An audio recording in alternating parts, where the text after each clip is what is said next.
अष्टावक्र के जीवन वृत्त को समझने के बाद अब हम जनक के विषय में चर्चा करेंगे।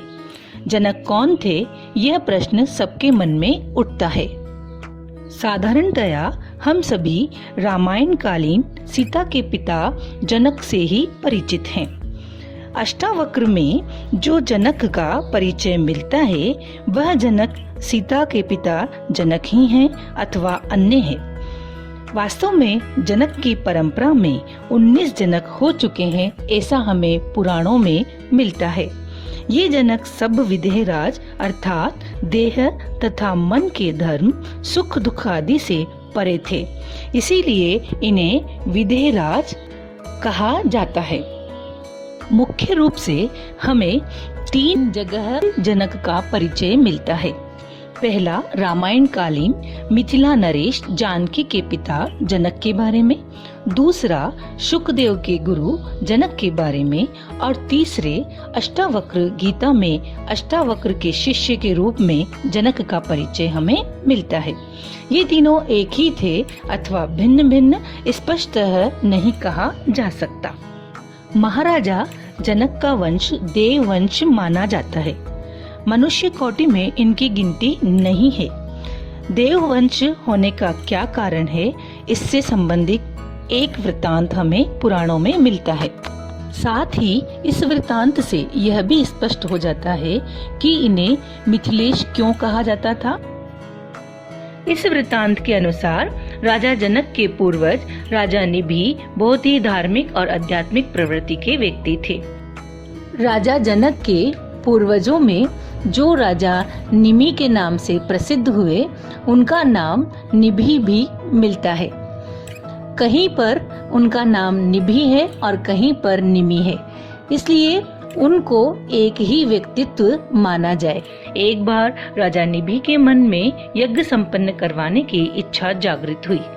उन्होंने अपने गुरु वशिष्ठ को बुलवाया और उनके सामने यज्ञ संपन्न करवाने की इच्छा रखी और उनसे अनुरोध भी किया कि आप मेरा ये यज्ञ संपन्न करवाएं। परंतु वशिष्ठ ने उनका अनुरोध अस्वीकार कर दिया और कारण बताते हुए कहा कि मैंने किसी और यजमान का यज्ञ संपन्न करवाने का वचन दे रखा है, इसलिए इस समय मैं आपके यज्ञ का अनुरोध स्वीकार नहीं कर सकता। परंतु मैं जैसे ही उस यजमान के यज्ञ को संपन्न करवा दूंगा तो लौटकर आपका यज्ञ संपन्न करवाऊंगा। ऐसा कहकर वशिष्ठ ने वहां से प्रस्थान किया। गुरु वशिष्ठ के जाने के बाद राजा ने सोचा कि मैंने जब यज्ञ के संपादन के लिए दृढ़ निश्चय कर लिया है तो मुझे ये यज्ञ संपन्न करवाना ही चाहिए। यदि सत्कर्म करने की इच्छा जागृत हुई तो उसे शीघ्र अतिशीघ्र संपन्न करवाना ही चाहिए, क्योंकि जीवन का कोई भरोसा नहीं होता। ऐसा सोचकर राजा निभि ने गुरु वशिष्ठ का इंतजार करना सही न समझकर दूसरे ब्राह्मण को यज्ञ संपन्न करवाने के लिए आमंत्रित किया और उन ब्राह्मण के नेतृत्व में अपना यज्ञ प्रारंभ करवाया। इसी बीच गुरु वशिष्ठ अपना कार्य संपन्न करके वापस लौटे।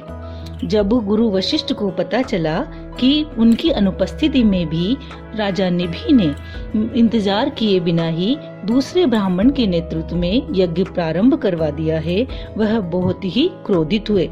उन्होंने अपने शिष्य को उसी समय शाप दिया कि तुम्हारी मृत्यु हो जाए। शिष्य भी अपने धर्म और सत्य पर स्थिर था। उसने भी उलटकर गुरु को शाप दे दिया कि आपकी भी मृत्यु हो जाए। इस प्रकार गुरु और शिष्य ने एक दूसरे को शाप दिया। चूंकि गुरु और शिष्य दोनों ही सिद्ध पुरुष थे, इसलिए उनका शाप भी सच हुआ और गुरु शिष्य दोनों की ही मृत्यु हो गई। आगे चलकर मित्रा वरुणी के तेज से वशिष्ठ ने फिर जन्म लिया, किंतु निभि की चलते हुए यज्ञ में ही मृत्यु हो गई। यज्ञ अधूरा रह गया। उससे वहां पर राजा के मरने पर ऋषियों और मुनियों में हाहाकार मच गया और उस यज्ञ में अपना अपना भाग लेने के लिए देवता भी प्रत्यक्ष होकर के उपस्थित हो गए।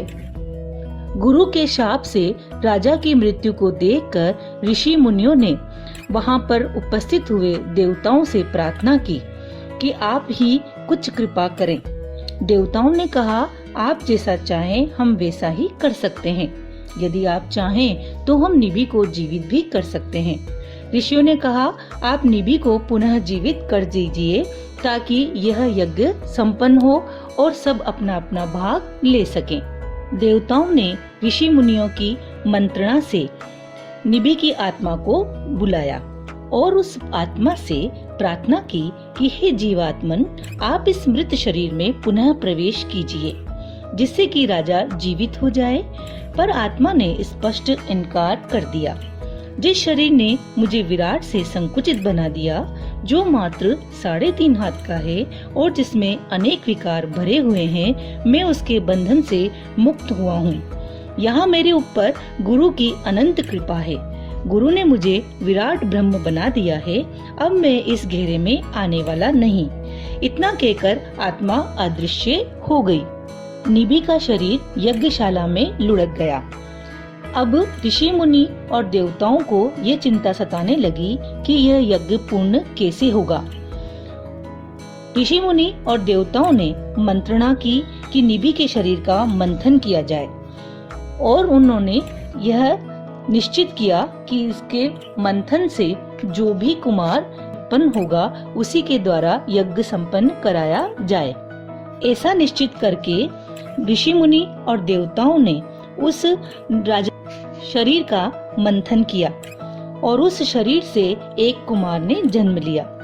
शरीर में से जन्म होने के कारण उस कुमार का नाम जनक पड़ा और मथने से, शरीर के मंथन करने से प्रकट होने के कारण उसे मिथिल भी कहा गया और इसी कुमार ने मिथिला नगरी बसाई, इसलिए उसे मिथिला नरेश कहा जाता है और उस राजधानी को मिथिला कहा जाता है।